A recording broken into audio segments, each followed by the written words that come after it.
he promised you change you could believe in, the end of torture, of extraordinary rendition, of what he called the abuses of the last 8 years. But as Barack Obama's new head of the CIA gets sworn into office today, critics say his administration is not looking that different from the past. Leon Panetta once went on record saying, "We cannot use torture under any circumstances." But now it's looking rather different, with hints that some of the most controversial practices of the Bush years could carry on. From Washington, Sarah Smith has this report. The new boss at the CIA is famously opposed to torture. That's why he's here, to show the spying game has new rules. But how different will it be? Guantanamo will be closed. The first thing Obama did as president was to sign the orders banning torture and closing Guantanamo Bay within a year. A strong message intended to be heard around the world.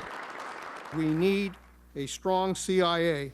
But Leon Panetta told a slightly different story to Congress before his confirmation. Under his command, the CIA will continue with extraordinary rendition, flying terror suspects to third countries for questioning or trial.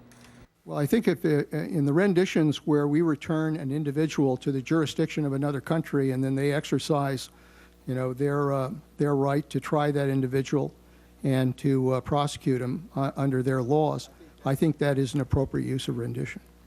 He said the US would rely on assurances from those countries that they would not torture.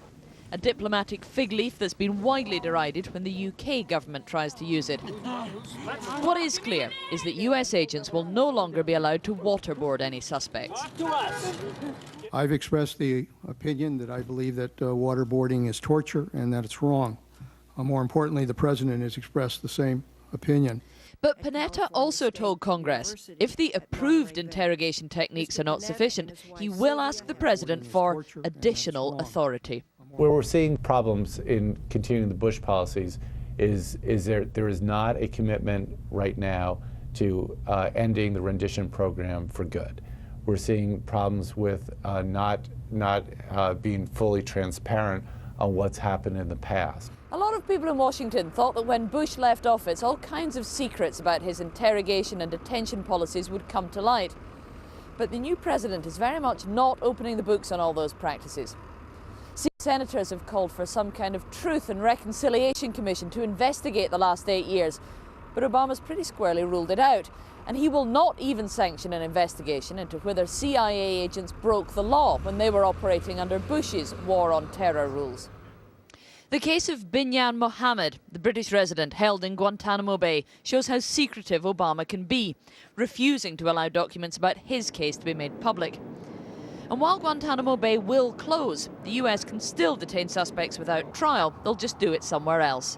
Sarah Smith, Channel 4 News, Washington.